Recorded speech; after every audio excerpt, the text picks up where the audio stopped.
Oke, halo teman-teman semua. Ya, balik lagi ya di The Ngobis, yaitu The Consulting Ngobrol Bisnis ya. Jadi pada sesi kali ini kita akan membahas tentang dunia F&B ya, teman-teman. Jadi malam ini kita akan membahas khususnya untuk F&B di salah satu tempat ternama mungkin ya di daerah yang saya tahu yaitu di Yogyakarta gitu ya. Nah, mungkin sebelum saya undang ya tamu kita malam hari ini, mungkin saya akan perkenalan diri dulu mungkin buat teman-teman yang mungkin lupa nih dengan saya karena saya sudah lama sekali nggak ngisi di The Ngobis ini gitu ya. Jadi perkenalkan, saya Rio Kristiantoro dari theconsulting.id gitu ya. Nah, untuk malam hari ini tentunya kita ngobrol tentang dunia F&B, yaitu strategi yang efektif di dunia F&B. Tentunya saya tidak sendiri. Nanti saya akan ditemani oleh owner ya dari Olive Chicken, yaitu Pak Gunardi. Nah, beliau nanti akan berbagi sharing, berbagi tips dan juga banyak hal insight-insight yang mungkin teman-teman bisa dapatkan gitu ya. Oke, mungkin sebelum undang saya akan nyapa dulu nih teman-teman yang sudah online nih. Thank you pada hari ini sudah meluangkan waktu untuk nonton di The Ngobis pada sesi kali ini ya. Ada yang online, mungkin yang online bisa ketikkan nama dan juga asal kotanya dari mana gitu ya, biar kita sama-sama tahu nih, kita sama-sama kenal nih. Ini sudah cukup banyak juga ya. Ada Chef Yus, halo selamat malam. Ada juga Mingjun 76 dan teman-teman yang lain ya. Halo semuanya, selamat malam, selamat bergabung di The Ngobis, yaitu The Consulting Ngobrol Bisnis ya. Jadi kita akan malam hari ini akan bahas tentang tips bagaimana mengefisiensikan nih ketika kita memiliki usaha di sektor F&B gitu dengan bersama Pak Gunardi. Oke, kita sambil tunggu beliau untuk online ya. Mungkin teman-teman bisa ketikkan di kolom komentar ya, asal kotanya dari mana. Kata orang sih tak kenal maka tak sayang gitu ya. Mungkin dengan cara mengetik di kolom komentar ya, siapa tahu kita bisa lebih kenal lebih jauh lagi gitu ya. Oke, ada juga Alin99 baru bergabung. Halo, selamat malam ya. Selamat bergabung di The Ngobis gitu. Oke, sambil menunggu beliau untuk online, kita akan sebentar, saya cross check ini dulu. Oke, sip. Oke, halo selamat malam ya teman-teman semua yang baru join. Ada siapa aja nih? Ada yang udah ketik belum nih? Oke, belum ada. Oke, ada Harisa Balaga. Halo, selamat malam. Ada juga Galih Sofyan pribadi ya. Halo, selamat malam. Thank you sudah mau join dan bergabung di The Ngobis malam hari ini. Oke, kita coba apakah Pak Gunardinya sudah aktif? Oh, belum. Oke, sambil nunggu ya. Oke, Galih Sofyan pribadi hadir, siap, thank you Mas ya, Mas Galih ya. Kemudian ada Mingjun 76 MJ Jogja join, siap. Nah, ini ada salah satu ini ya, warga Jogja gitu ya, join ya. Semoga malam hari ini bisa mendapatkan insight gitu ya, tentunya bersama dengan Pak Gunardi selaku owner dari Olive Chicken gitu ya. Jadi nanti beliau akan bagi tips bagaimana cara sih strategi efisiensi gitu ya, efisiensi terkait dengan dunia F&B gitu. Sedikit informasi juga buat teman-teman kalau bahwa Olive Chicken ini sebuah brand yang cukup terkenal gitu ya di khususnya di daerah Yogyakarta gitu ya. Mungkin kalau teman-teman yang warga Jogja udah pada tahu nih gitu ya. Mungkin Mas Mingjun udah tahu gitu ya, Olive Chicken itu seperti apa sih gitu. Oke, kita sambil nunggu, mungkin teman-teman yang online ini bisa diketikkan ya di kolom komentar asalnya dari mana nih. yang sudah join pada malam hari ini.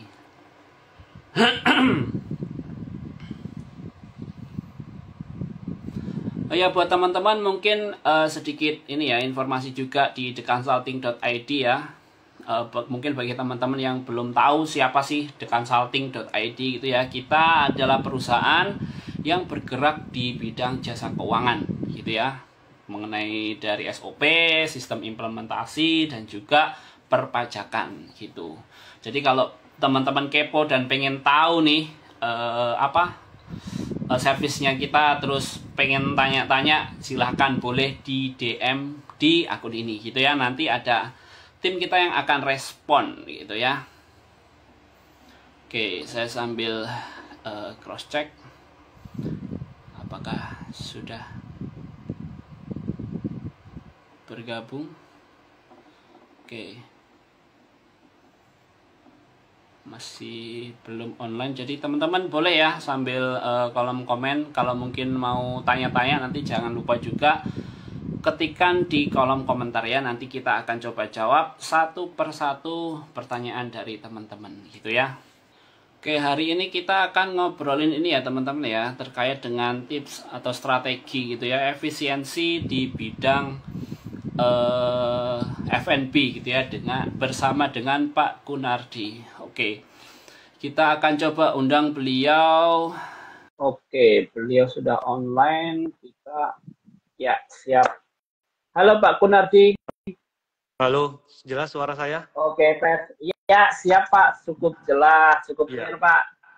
Oke, thank you Pak. Malam hari ini sudah menyempatkan waktu Pak untuk meluangkan waktu di Ngobis, di ngobrol bisnis kita malam hari ini, Pak Kunardi ya. Halo. Tes. Halo, suara saya keluar Pak? Tes. Keluar. Oke, siap.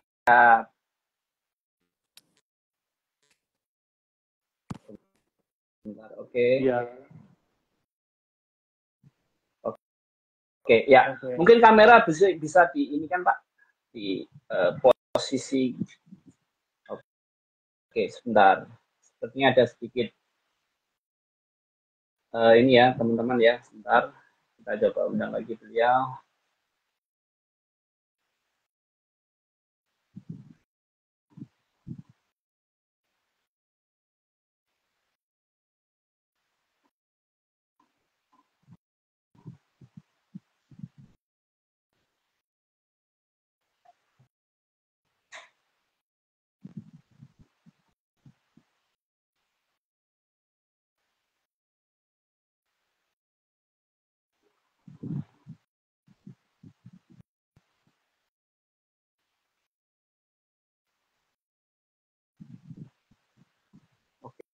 Oke, sambil nunggu mungkin teman-teman bisa ini ya, mungkin bisa sambil siapin pertanyaan gitu mungkin kali ya.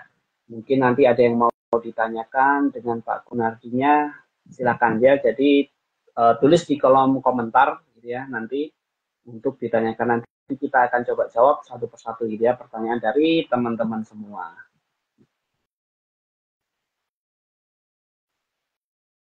Oke.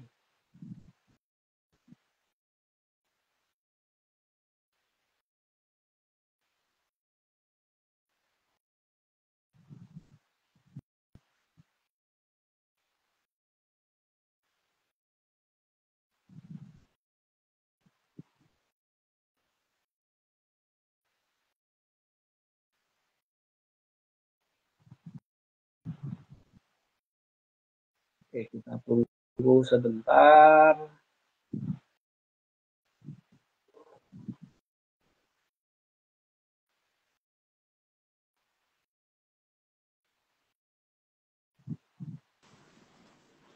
Ya, Mas. Halo. Halo, tes siap. Ya. Oke, Pak. Oke. Ya. Aman ya, Pak ya? Aman ya.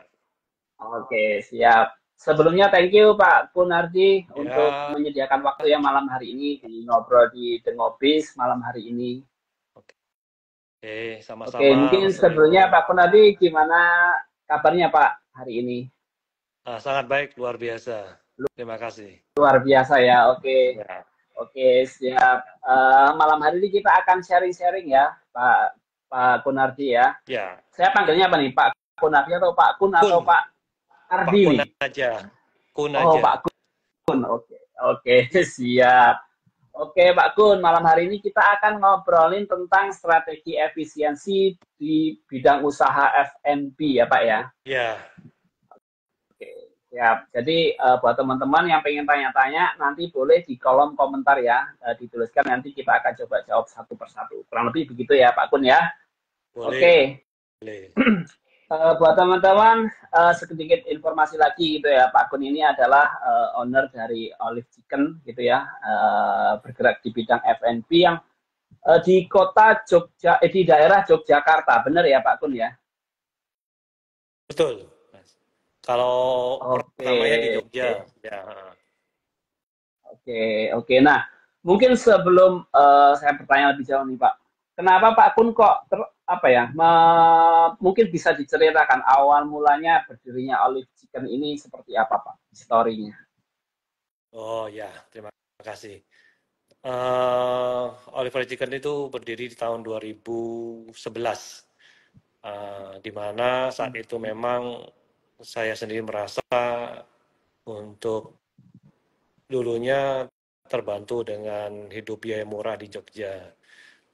Akhirnya punya inisiatif bagaimana memberikan produk racikan yang harganya bisa bersahabat dengan masyarakat, tetapi dengan kualitas yang baik. Nah, dari situlah akhirnya tercipta fried chicken, olive fried chicken, terus sampai sekarang. Jadi intinya memang seperti pernah ada cerita sepotong sayap sebagai ucapan terima kasih buat Jogja. Jadi ya memang sedikit banyak kami menciptakan produk ini memang untuk membantu masyarakat yang memang mencintai produk-produk fried chicken tapi yang berkualitas gitu. Hmm. Gitu Pak Mas Dio. Oke, siap. Jadi memang awal berdirinya Olive Chicken ini memang atas dasar rasa apa ya? Bisa dibilang rasa terima kasih gitu ya Pak Kun ya. Karena Ya, selama ini biaya hidup di Jogja murah gitu ya. dulu iya Mas. Dulu saya tahu kuliah itu dengan 60.000 bisa bertahan untuk sebulan. Tahun Oh, 1994 sampai 1998. Ya, oh, oke oke. iya, Jadi Pak Kun itu mengenyam pendidikan di Jogja dengan ya biaya hidup yang sebesar 60.000 tadi betul. untuk survive sehingga setelah lulus pun kayak merasa wah Jogja ini membantu hidup saya dan bisa merubah akhirnya gitu ya Pak Kun ya. Iya, Jadi di balik cerita Olive Chicken juga ada apa ya sedikit perjuangan untuk bagaimana bisa hidup di Yogyakarta. iya. Makanya sampai Oke. saat ini saya pribadi masih mempertahankan harga sayap. Harga sayap itu harusnya tetap di angka 7.000. Tetapi karena sekarang ada regulasi kita harus bayar pajak restoran, mau nggak mau kami harus menaikkan harga menjadi 8.000. Nah, semoga di angka 8.000 ini saya masih bisa bertahan. Ya, didoakan aja untuk berapa tahun ke depan untuk sayap ini, harga paket sayap. Iya. Oh, oke oke. Jadi saya juga pernah dengar kebetulan salah satu tim dari tim Dekan Salting itu memang orang Jogja Pak. Jadi Iya. cukup sangat mengenal sekali Olive Chicken itu sebenarnya melekat pada khususnya para mahasiswa Pak. Iya. Ya benar. Nah pertanyaan saya, apakah Olive Chicken ini memang sasarannya memang untuk mahasiswa kah atau memang ya udah yang penting berdiri laku jualan dengan harga yang terjangkau dan lain sebagainya gitu Pak? Ya, selama kami bisa membantu, kami akan memberikan yang terbaik lah bukan hanya buat mahasiswa saja, tetapi ya buat semua masyarakat Jogja khususnya. Untuk menghadirkan dengan harga yang tidak murahan, tetapi dengan kualitas yang baik untuk para pecinta fried chicken gitu. Mas Rio, sebentar, saya kelihatannya mic-nya tidak nyala, tidak nyambung, tidak connect dengan handphone. Oke, Iya, oke siap. saya Mungkin bisa di sebentar setting ya. dulu, Pak. Saya connect Ya, sebentar siap. ya. Ya. Ya.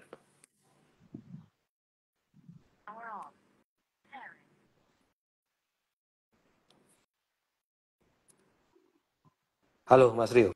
Sudah connect? Oke, siap. Connect, Pak. Masuk.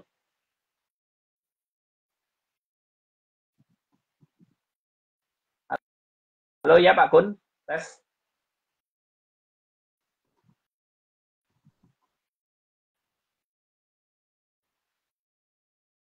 Oke, kita tunggu sesaat ya, teman-teman. Pak Kun lagi sedang pairing untuk device-nya. Jadi buat teman-teman, ini saya ingetin lagi nih ya, kalau teman-teman, kalau misalnya pengen tanya-tanya, boleh ketik di kolom komentar, nanti kita akan coba jawab satu persatu bagaimana strategi dan juga tipsnya untuk efisiensi di bidang F&B, ya. Oke, kita sambil nunggu. Mungkin teman-teman Saya rasa bisa nggak usah absen dulu kali ya. pakai ini aja ya, Mas Rio. Ini udah cukup jelas ya. Oh, Dengan begini udah cukup ini cukup jelas jelas ya. ya, Pak, clear. Iya. Oke, ya udah. Oke, ya. Oke, siap. Oke. Oke, Pak, balik lagi nih. Masalah yang paket sayap ini saya penasaran dengan harga segitu, Pak. Mm, Emang bisa profit, Pak? bisa. Kalau nggak profit gimana Oli bisa survive sampai sekarang? Iya, bisa sampai. Ya. Iya, betul, betul, betul, betul, Cuman betul. perlu Terus ditanya strateginya nih, Pak. Nah, profitnya ya. berapa besar gitu. Nah, benar, benar, benar. Ya. Cuman biasanya sih Pak, di lapangan yang saya lihat itu ya biasanya profit berapa persennya itu biasanya kalau kita hitung-hitungan ibaratnya ada rasa terima kasih Iya. juga gitu, biasanya untuk profit biasanya memang persentasenya nggak diambil yang terlalu gede. Cuman saya yang jadi penasaran adalah bagaimana memanage seluruh cost atau biaya yang ada dengan bisa dibilang profitnya yang bisa dibilang ya untuk dunia F&B saya bisa apa ya, saya bisa tarik sebuah kayak kesimpulan gitu ya, itu profitnya cukup tipis Pak. Iya. Pertama, kita tidak bisa mengatur yang namanya kekuatan power dari konsumen. Justru kita berharap yang utama adalah daya beli dari konsumen ini yang baik. Artinya mereka repeat order harus selalu ada dan selalu menjadi pilihan adalah di benak mereka, di pikiran mereka adalah kalau mau makan ayam goreng adalah olive chicken. Nah, ini pertama yang harus kita buat. Kedua, masalah biaya. Biaya kita tidak bisa menekan biaya atau mengurangi biaya dengan mengurangkan kualitas. Itu bagi saya sangat anti.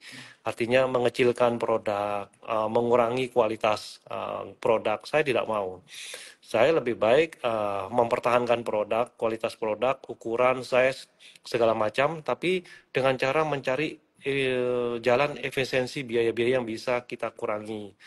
Mana biaya yang bisa kita efisiensi, mana yang bisa kita harusnya menggunakan produk ini beli tapi kita bisa buatkan kredit sendiri mungkin lebih murah, jadi gitu. Jadi ada beberapa alternatif untuk menekan biaya sehingga profit margin yang selalu tipis karena biaya apapun naik, mulai dari biaya pokok sampai biaya pembantu semua naik. Nah, jangan sampai laporan-laporan keuangan kita yang kita hasilkan itu menjadi tidak baik dari tahun ke tahun. Karena kan kita kalau tahu kalau kita sudah bergerak dalam bidang usaha, kita harus mempertahankan laporan keuangan kita sebaik-baiknya supaya selalu mendapatkan profit yang baik. Dari sisi perpajakan juga ya. Jadi kita harus memanage ini supaya Ya. tidak melakukan kecurangan, tetapi kita memanage bagaimana caranya mengurangi cost, biaya-biaya, sehingga dengan kenaikan dari bahan baku, tetapi ada efisiensi penggunaan biaya yang lain, sehingga ini tetap profitnya masih stabil. Jadi ada trik-trik sendiri kita harus menggunakan, mengakali produk-produk. Kalau memang produk ini bisa kita buat sendiri, kita buat sendiri. Kalau bisa kita cari supplier yang lebih murah, kita kenapa tidak gitu. Jadi semuanya kembali Oke. suppliernya gitu juga. Oke, oke. Nah, Halo Mas Rio, nge-lag. halo, ya, ya, tes. Ya Mas Rio. Oke, tes. Oke, Pak. Clear ya?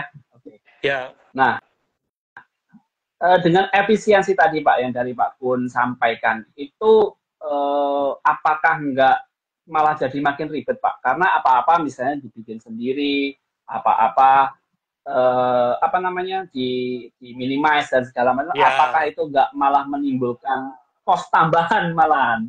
ya selama udah kita pertimbangkan kan tidak itu tidak hanya tidak tidak kita kira-kira ya, tapi sudah melalui perhitungan yang matang. Kalau kita beli begini, kalau kita buat sendiri ada biaya-biaya segini, kira-kira efisien yang mana gitu. Kalau masih efisien beli, kita beli. Kalau efisien masih kita lakukan sendiri, ya kita lakukan sendiri. Cuman satu lagi Pak Rio, bagaimana cara kita menjaga kerjasama dengan yang baik dengan supplier?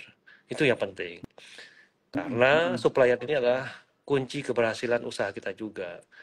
Kalau kita komitmen sama supplier, mereka bisa memberikan harga yang terbaik buat kita, sama-sama grow bersama, pasti saya rasa mereka pun akan membantu kita. Bagaimana cara memberikan harga yang terbaik buat kita. Nah, konsep saya pribadi tidak suka pindah-pindah supplier. Dari Oh, awal sampai sekarang, oh, supplier saya tetap itu-itu saja. Itu jadi kalau oh, sesama waktu kita masih merangkak berjalan bersama, belum ada apa-apanya, sampai sekarang kita sudah bisa lari, ya sama-sama lari. Jadi sama-sama menikmati gitu. Kecuali suppliernya memang oh, tidak bisa lagi diajak kerjasama yang baik, oke lah saya akan pindah. Tetapi kalau masih memungkinkan dan masih bisa diajak kerjasama, ya baik sekali. Jadi itu kunci juga Mas Rio. Komitmen hmm, sama supplier itu penting. Tidak pindah supplier itu juga penting. oke. Ada sebagian orang mencari supplier paling murah, pindah. Cari lagi supplier murah, pindah Iya, lagi. betul. Nah, itu bagi saya itu tidak tidak Biasanya yang tidak kayak tepat. ngejar. Ya, kurang tepat lah. Iya, iya. Jadi Iya, memiliki iya, rasa iya. hubungan komitmen bersamanya kurang.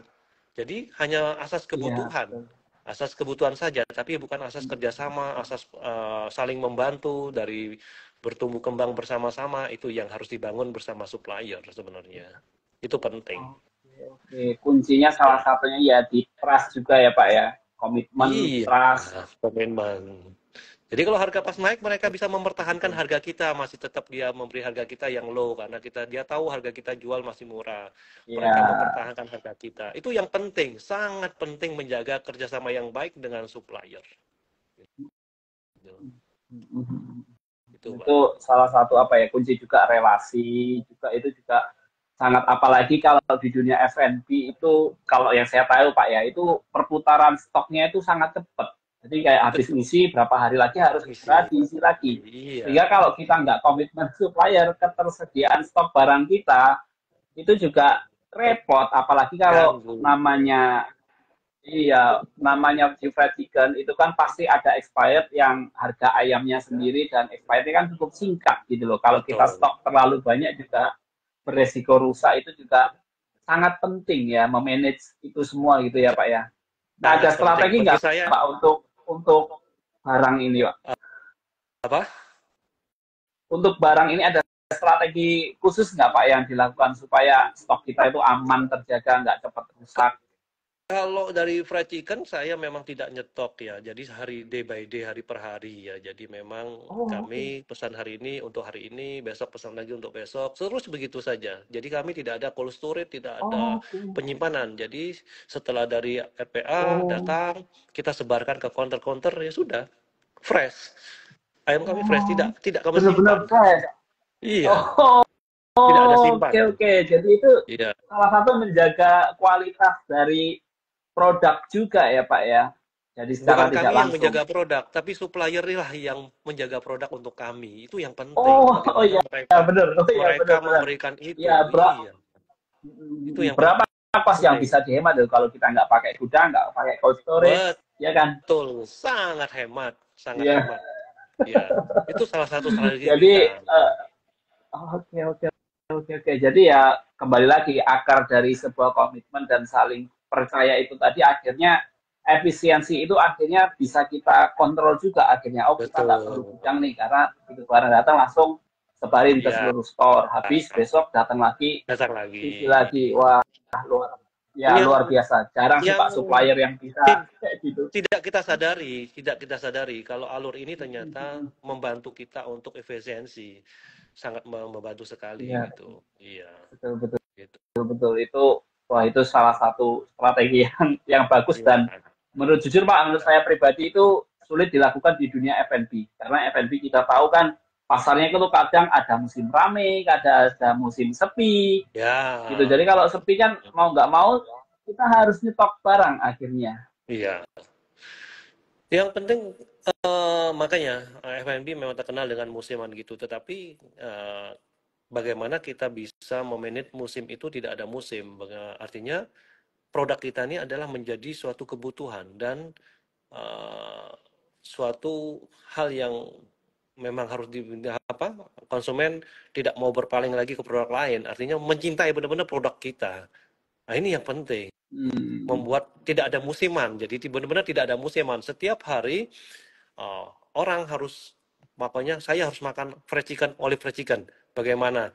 Ini harus bagaimana cara menumbuhkan rasa ini gitu loh. Oh, oke oke oke. Jadi bukan Akhirnya kebutuhan. impact-nya lagi ke Iya, oh, oke. Siap, siap. Jadi impact-nya sampai ke kas akhirnya jadi satu mata rantai yang terus berputar ya Pak dari supplier, iya, stok store, habis itu gimana caranya ini supaya bisa keluar ke customer, betul. menumbuhkan wah hari ini kalau nggak makan olive nih kayak ada yang kurang nih. Iya. Ya itu harus kita tuh menjaga juga hubungan yang baik dengan konsumen, yaitu bagaimana cara menjaga hubungan yang baik dengan konsumen, yaitu memberikan produk yang terbaik buat mereka, memberikan pelayanan yang terbaik buat mereka. Tetapi benar, kadang-kadang ya memang tidak bisa semuanya dilakukan, ada miss satu dua.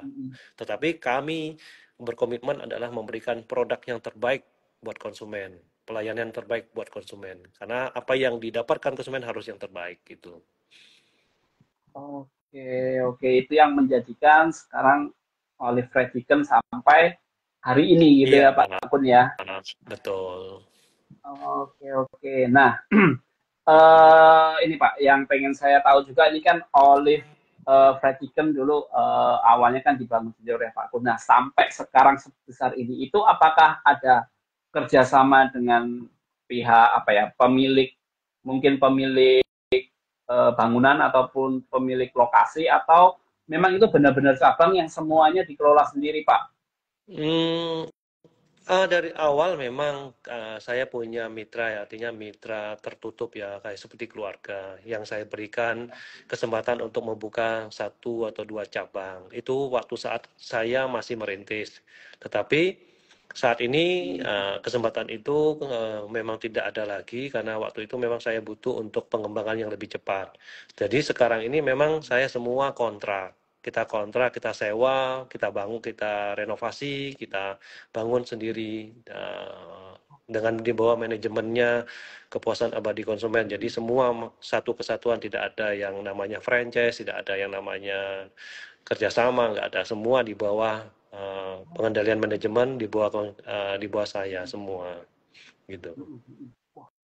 Total sekarang ada berapa cabang Pak? Kalau di CVKAK itu ada 118. Kami kan punya 3 CV, CVKAK 118, Bangka, di Bangka ada 3, Semarang itu sekarang di bawah itu ada 12, di Surabaya baru ini ada 1, baru Oh, launching kemarin Surabaya opening. sudah ini. Iya, baru Oke, opening. siap. Kebetulan saya di Surabaya, Pak. Ya, Surabaya ini daerah mana, Pak? Jalan Lontar Raya, Oke, harusnya lokasinya dekat dari kantor sini. Surabaya Barat, iya. Oke. Ya, betul, Surabaya Barat. Oke. Ya. Nah, balik lagi nih, Pak. Masalah yang dari sekian ratus cabang itu, Pak pun nggak pusing tuh mikirin per cabangnya gimana? Oh, sudah Controllingnya dia gimana itu, Pak? sudah diatur, setiap cabang pasti punya store manager, store toko. Oke.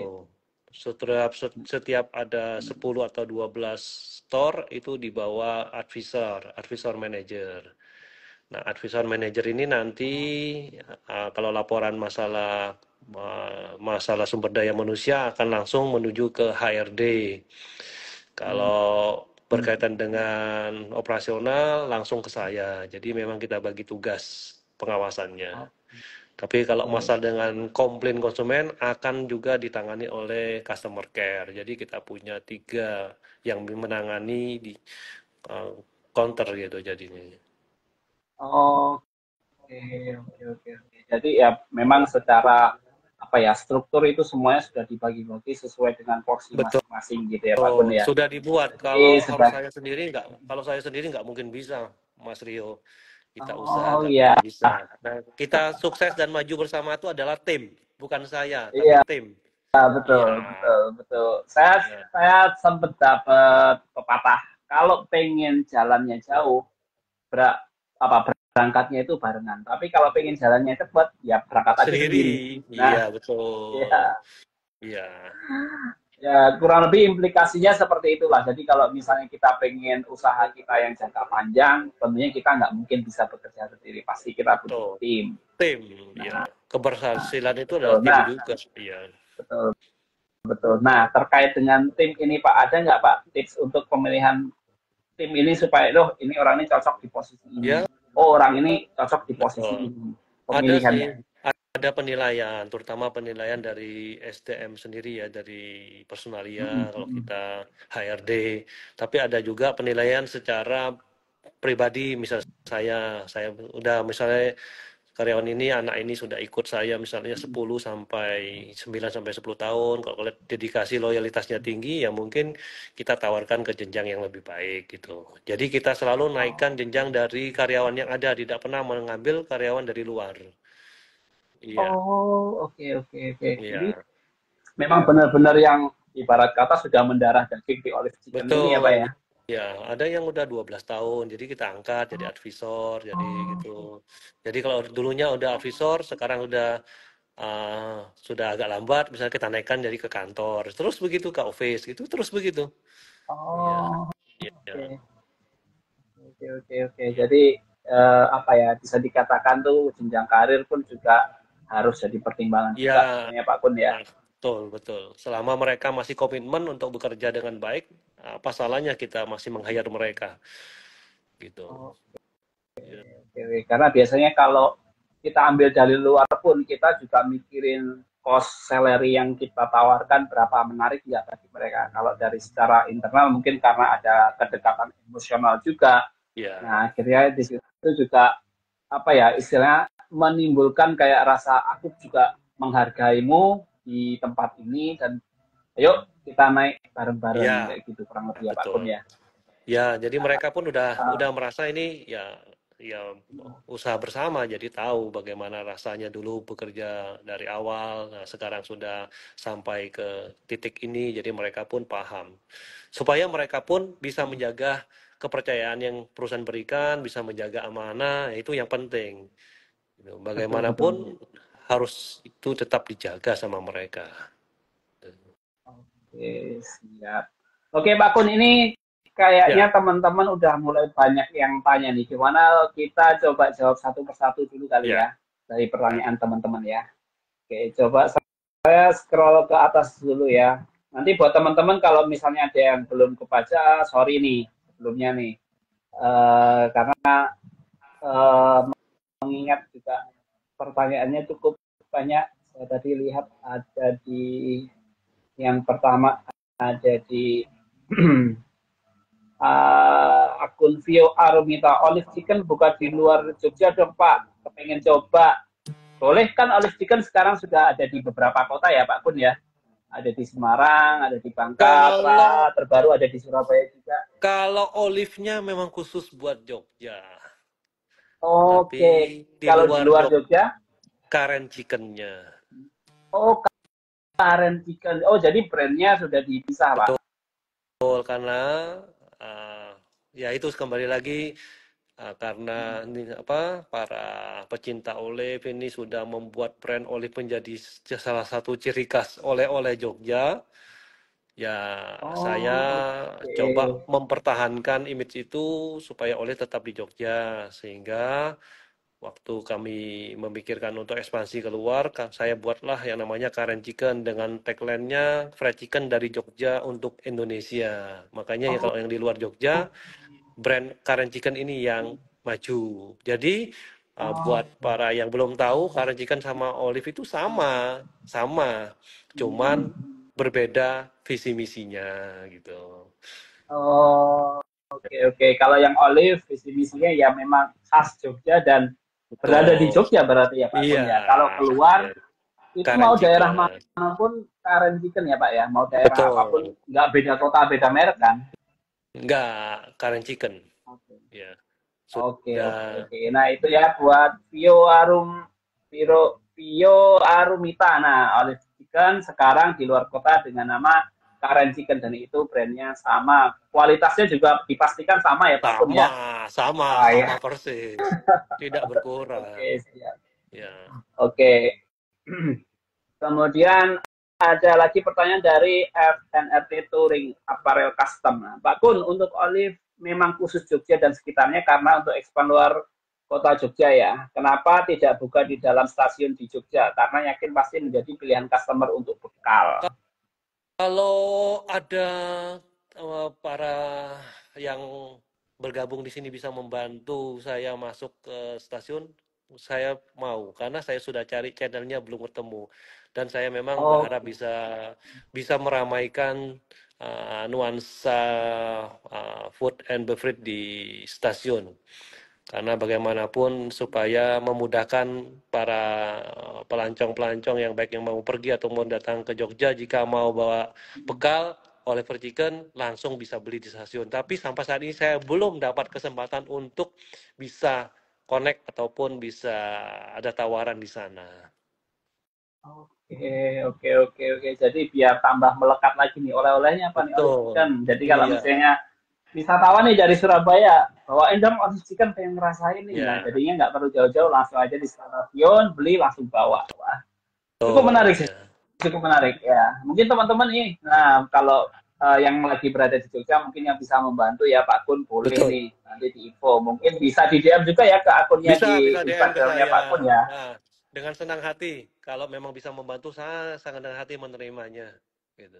Oke, Ya. siap. Oke, lanjut. Pertanyaan dari Yudhistira 23. Olive kapan Pak bikin menu semacam ayam Nashville? Esville ini model apa ya Mas ya? Uh, saya juga belum ada gambaran sih Pak. Iya. Mungkin Bagaimana ini? mungkin Mungkin improvisasi kali Pak. coba Improve terkait saya produk mungkin. saya saya Google dulu. Oke. Esville chicken. Oh, oh ya, mungkin pakai seperti bagai bumbu-bumbu yang seperti kayak yang hot, yang Oh, pedas, yang oke. Varian lava rasa gitu. ya Iya. Pak. Iya, varian rasa. Cuman satu, kalau memang itu yang ditekankan, kami memang bukan tidak mau. Kami memang Olive Fried Chicken ini memang menjual original taste-nya fried chicken. Jadi memang yang kita tonjolkan adalah tekstur, rasa fried chicken yang sebenar-benarnya, bukan fried chicken yang dicelupi misalnya saus sehingga rasa dari fried chicken sendiri akan hilang, hanya ada rasa sausnya saja. Tapi untuk itu memang ya pilihan, memang pilihan. Jadi kami tidak sampai di situ, tapi kami sudah menyiapkan misalnya kayak sambal geprek, sambal bawang, atau saus keju, itu sudah ada. Cuman untuk saus semacam-macam ini, saya belum belum sampai ke situ. Tapi kalau memang itu adalah suatu tren dan akhirnya akan menjadi kebutuhan dari pecinta fried chicken, suatu saat akan kami keluarkan. Gitu. Tapi saat ini bagaimana kita menikmati taste original dari fried chicken itu sendiri. tanpa ada rasa yang lain, ada rasa pembantu ya, maksudnya rasa yang harus menambah cita rasa ayam sehingga menjadi lebih enak atau apa. Tapi dengan kita makan ayam original aslinya, kita sangat menikmati itu yang pilihan terbaik kalau menurut saya. Oke. Jadi tetap mengutamakan karakter dari produk gitu ya, Pak ya? Iya. Oke, siap. Oke, lanjut. Pertanyaan dari Gali Sofian pribadi. Kalau ayam fresh mulai dari jam berapa operasional berjalan, Pak? Apakah supplier ayam langsung kirim ke store masing-masing dan berapa minimal tonase agar mendapatkan harga yang Ya, enggak apa-apa ini sebenarnya, tapi enggak apa-apa saya jawab.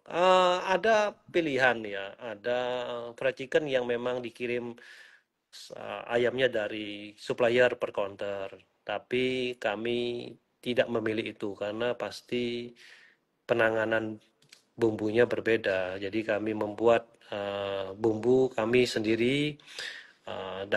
Ayam itu datang kurang lebih jam 6 pagi. Jam 6 pagi kita beberes, mungkin jam 9, jam 10 ayam sudah keluar, udah dikirim ke counter masing-masing. Jadi kita punya armada sendiri gitu kirim. Jadi memang pilihan, kalau kita mau menerapkan mana, bagi teman-teman misalnya mau usaha fried chicken dari awal, mau menerapkan saya nggak mau repot saya cukup marinasi dari RPA, kirim sudah jadi, tinggal atau pokoknya nggak mau, kami mau datang ayamnya, kami mau bumbu sendiri, kami packing sendiri, kami kirim sendiri. Ini ada pilihan, itu ada pilihan. Kalau masalah efisiensi mana atau tidak, itu sama-sama, ada sama plus minusnya, jadi gitu.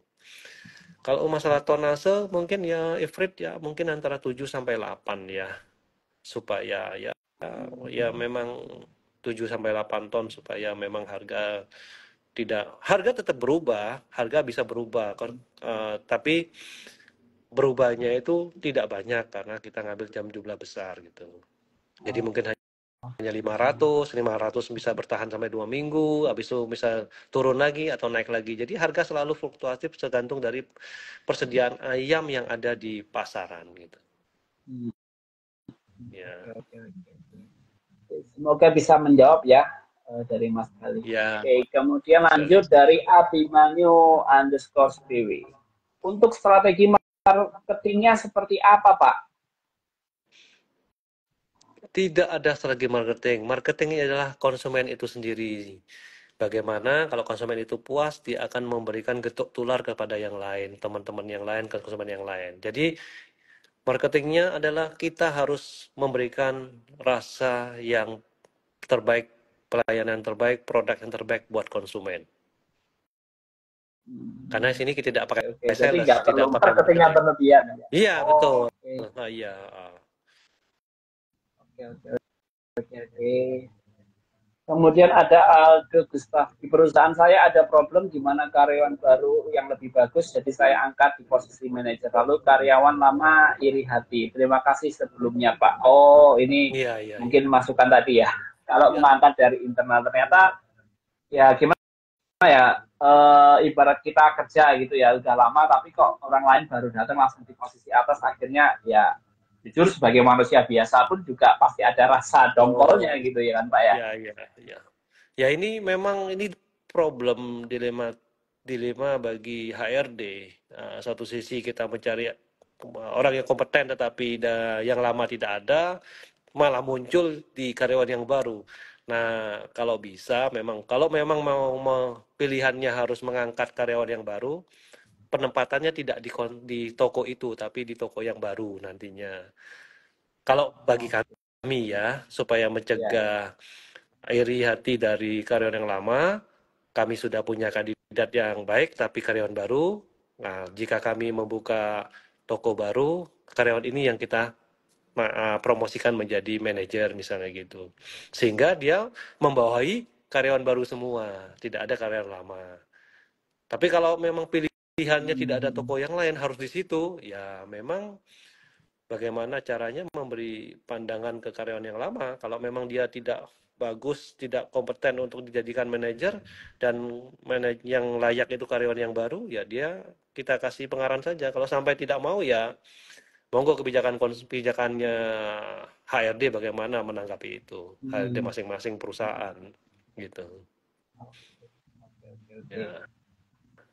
Oke. Selanjutnya ada lagi pertanyaan dari Mama Cookies Jogja. Oke, Pak, untuk sistem karyawan kontrak berapa lama? Kemudian apakah ada sanksi, misalnya ada izin sakit atau mungkin ada ayamnya meninggal? Kan datang udah keras kan ya Pak ya? Udah potong kan ya? Ini bagaimana ini maksudnya, izin dikit-dikit sakit atau ayamnya meninggal mungkin apa? Ayam mungkin ya oke, ini jawab aja. Kalau untuk kontrak itu mungkin HRD saya yang paham ya. Saya tidak berani menjawab karena saya tidak menangani masalah kontrak karyawan. Tetapi saya menekankan kepada HRD saya, jika karyawan itu memang berniat kerja yang baik, memang benar-benar dia tulus, loyal, ya di luar batas dari ketentuan bisa kita pakai.